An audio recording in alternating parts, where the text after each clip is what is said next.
You are who you identify with, right? So I say that in a sense as if you're not a smoker, you don't identify as a smoker, right? So if someone offers you a cigarette, you're not going to take it because you don't identify as a smoker, right? That's very simple.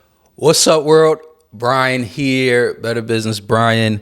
Thanks for checking out another episode. On this episode, what I'm going to get into is your identity. Your identity is keeping you stagnant. Your identity is not congruent with the life that you're living, the life that you want to live, the life that you intend on living. The reason why I bring this up is because with the social media area and so much information to take in, it's like you don't know which avenue, which aspect that you want to focus in on, right? A lot of people, I speak with a ton of people where they're not sure which angle they want to take, or they start something and they don't finish, or they're running around in a circle trying to chase many rabbits. And that's because you clearly don't identify with where you're at right now in your life. So what I'm going to do with this video is give you some steps and some tips on how to change your identity and how to and get past that so you can be able to have a clear vision and identify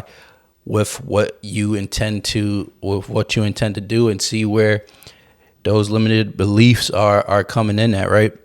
So I said your identity is keeping you stagnant. What do I mean by that, right? So who you identify as is way more important than any motivation and any self-help type of motivation that you may get. You may be going through a lot of different avenues to try to find some motivation or what gets you going, right? So you are who you identify with, right? So I say that in a sense as if you're not a smoker, you don't identify as a smoker, right? So if someone offers you a cigarette, you're not going to take it because you don't identify as a smoker, right? That's very simple. That's a very simple way. So your identity is keeping you stagnant in that way because you are identifying with something that happened maybe years ago. If that's you in that sense, right, this is the perfect video for you to watch, to understand, to use, right, to have it. It really comes to the questions that you ask yourself on a daily basis, right? So here's a brief exercise that you can do. It may take like half an hour to an hour. It just takes some time to yourself to be able to see what you identify with, to see where your mind is. You need to be in a quiet area where you can allow your brain and your mind to think about what's going on, right? So I'll give you guys a story before I get into the tips, right? So when I was in college, there was a situation that happened when I was in a writing class, an English class. When I first got to college, I went to Penn State. When I first got to college, we had an assignment to write an essay. I was still my skill level at that time of writing papers was still on a high school level. So I was writing. I wrote this paper. I turned it in. I thought I did an amazing job on it. The teacher gives me back the paper, and the teacher says, "Hey, this is terrible writing. This is not college level writing. This is terrible. You need to go to a lower level class in order to be able to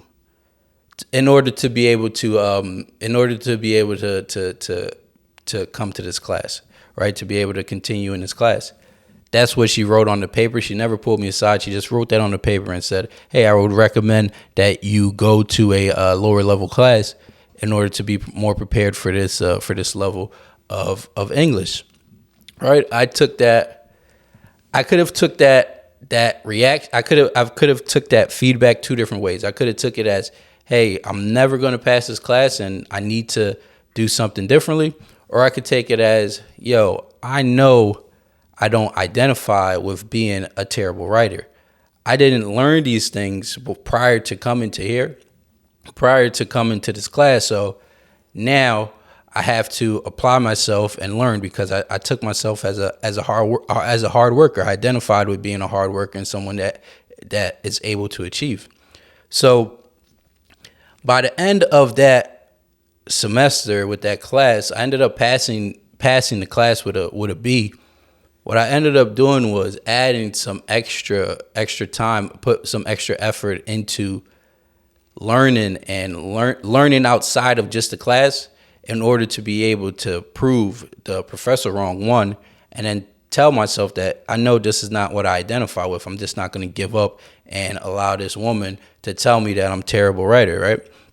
When it comes to your identity, it really matters about what questions you ask yourself, right? That's very important. A lot of people ask themselves the wrong questions. They ask themselves questions that is a detriment to themselves. You got to ask yourself the proper questions in order to get the correct answers. Whatever you ask yourself, your brain is going to give you the answer no matter what. If you ask it, what can I do to do this? It's going to give you an answer, right? Just sit with it. It's going to give you an answer. But you have to ask yourself the correct questions, right? So in this exercise that you're going to do to shift your identity, the first question that you're going to ask yourself is, who are you, right? Who are you right now, right? Who are you? Whether that be a father, a mother, a brother, a sister, an entrepreneur, whatever you feel like who you are at this moment, write that down.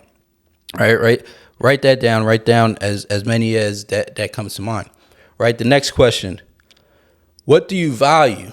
What do you value? Meaning, like, is friendship, relationships, integrity, respect. What do you value in that sense? Right. What do you hold value to yourself? All right.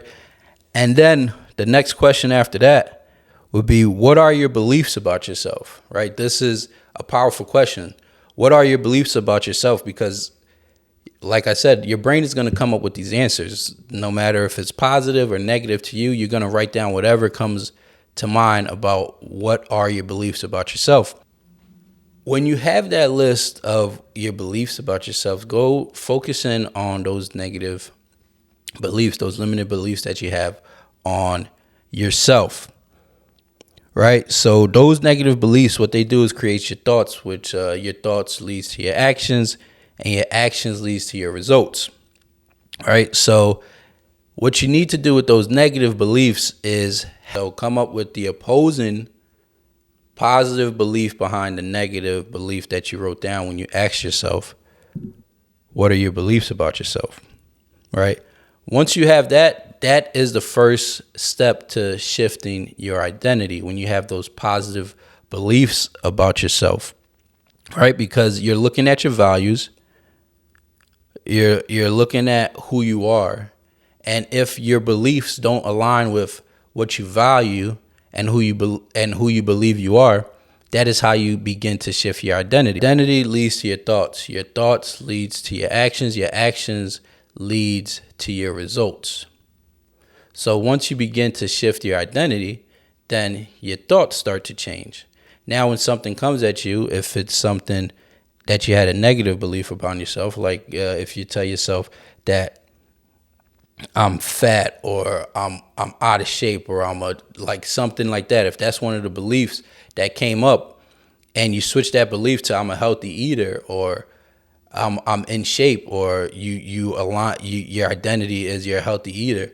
So now, when your thoughts come around about maybe junk food or fast food or something like that, you don't have the same reaction to it because you no longer identify with that type of individual. So do those steps. Tell me how they work out for you. This is something I've done several times, and it could really get you out of rut if you're having difficulty trying to figure things out. All right, guys.